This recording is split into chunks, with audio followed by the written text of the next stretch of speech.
सपने में मिलती है, ओ कुड़ी मेरी सपने में मिलती है। आप हमारे एंटी टेररिस्ट स्क्वाड के एक खास ऑफिसर से मिलेंगे। महारानी साहिबा, इतनी खराब कार भी नहीं है। तुम लोगों को पता नहीं कितने लकी हो तुम लोग। मैं 5 किलोमीटर साइकिल चला गली में आके उसका पता नहीं पूछते। गुलामों के झुके हुए सर खुद ब खुद रास्ता होता। मंत्री जी नाश्ता में क्या खाए? अच्छा बात नहीं है।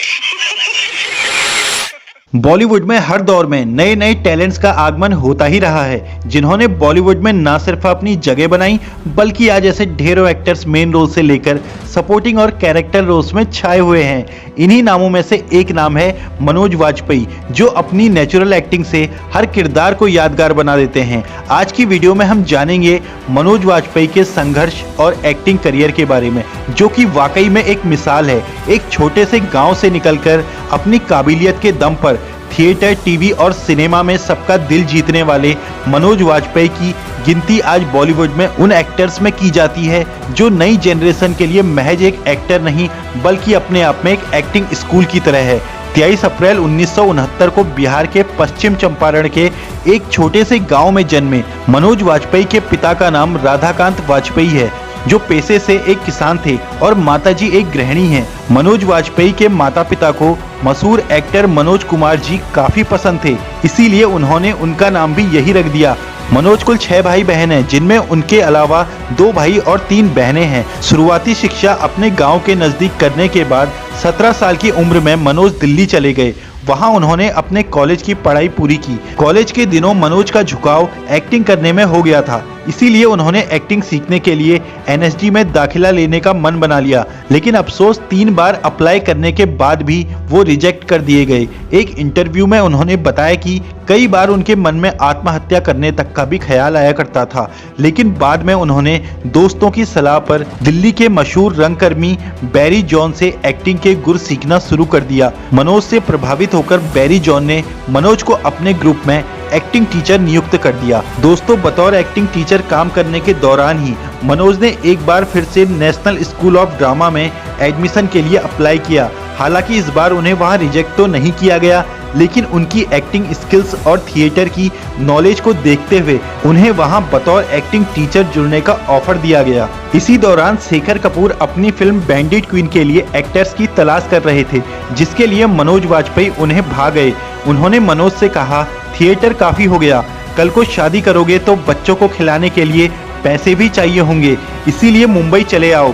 मनोज वाजपेयी ने बताया कि शेखर कपूर की बात सुनकर वो डर गए और मुंबई आ गए और मुंबई आकर काम की तलाश शुरू कर दी और किसी तरह मनोज को गोविंद निहलानी की फिल्म ध्रुव काल में काम मिला, जो साल 1994 में रिलीज हुई थी। हालांकि इस फिल्म में वे मात्र 1 मिनट के लिए ही नजर आए थे। इधर शेखर कपूर ने मनोज को अपनी फिल्म बैंडिट क्वीन में डाकू मानसिंह की भूमिका के लिए फाइनल कर लिया। ये फिल्म भी उस साल रिलीज हुई थी और इस फिल्म में मनोज की एक्टिंग की खूब तारीफ हुई। साल 1994 में ही मनोज ने एक टीवी सीरियल कलाकार में भी काम किया, लेकिन इन कामों की वजह से उनकी कोई पहचान नहीं बन पाई। इसी बीच उनकी मुलाकात डायरेक्टर महेश भट्ट से हुई और उन्होंने मनोज को अपने एक सुपरहिट सीरियल स्वाभिमान में मौका दिया। ये साल 1995 में दूरदर्शन पर प्रसारित हुआ था। मनोज को इस सीरियल से टीवी पर काफी प्रसिद्धि मिली। साथ ही महेश भट्ट ने अपनी आगामी फिल्म तमन्ना में भी उन्हें खास भूमिका दी। फिर इसके बाद मनोज फिल्म दस्तक में भी नजर आए, लेकिन इससे भी उन्हें कोई फायदा नहीं मिला। मनोज को उस वक्त जो भी रोल मिल रहे थे उससे उनके भीतर के एक्टर को संतुष्टि नहीं मिल रही थी। ऐसे में उनके मन में आया सब कुछ छोड़ छाड़ के घर लौटने में ही भलाई है, लेकिन तब उन्हें महेश भट्ट ने समझा बुझाकर रोक लिया।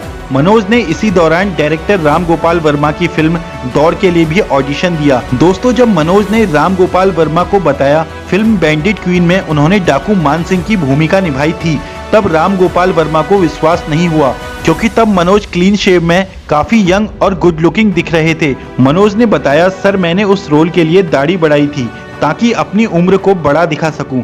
मजे की बात, उन्होंने फिर मनोज से पूछा कि तुम ही मान सिंह थे।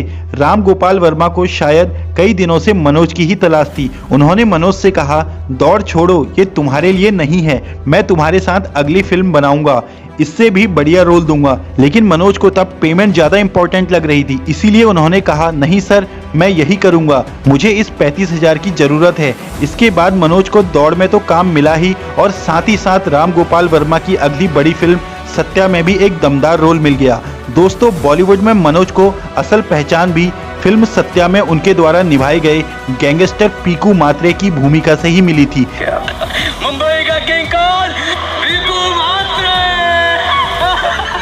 इस भूमिका से मनोज न सिर्फ बॉलीवुड में मशहूर हुए, बल्कि इस भूमिका के लिए उन्हें कई पुरस्कारों से भी सम्मानित किया गया। इस फिल्म के बाद मनोज वाजपेयी ने फिर कभी पीछे मुड़कर नहीं देखा। साल 2002 में आई फिल्म रोड में वो एक नेगेटिव रोल में नजर आए, जिसके लिए मनोज को best actor in negative role के अवार्ड से सम्मानित किया गया। मनोज द्वारा अभिनीत फिल्म में सूल, घात, दिल Pe Matle Yaar, Aks, Fiza, Zubeidaa, Pinjar, gangs of Wasseypur, shoot out at Wadala, LOC Kargil, Veer Zaara, Raajneeti, Aarakshan, सत्याग्रह और अलीगढ़ जैसी तमाम बेहतरीन फिल्मों के नाम शामिल हैं, जिसमें हर बार मनोज अपनी शानदार एक्टिंग से सरप्राइज करते नजर आए। हिंदी फिल्मों के साथ साथ मनोज साउथ की फिल्मों में भी सक्रिय हैं। साल 2006 में मनोज ने अपना डेब्यू तेलुगु फिल्म से करने के बाद कई तमिल फिल्मों में भी काम किया। साल 2019 में मनोज अमेजॉन प्राइम की superhit web series the family man में भी एक्टिंग करते हुए दिखाई दिए। इस सफल सीरीज में मनोज ने श्रीकांत नाम का किरदार निभाया था।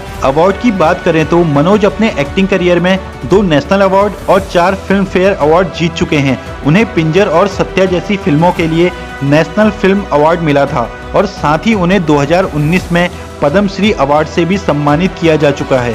तो दोस्तों, उम्मीद करते हैं कि आपको आज का ये वीडियो पसंद आया होगा।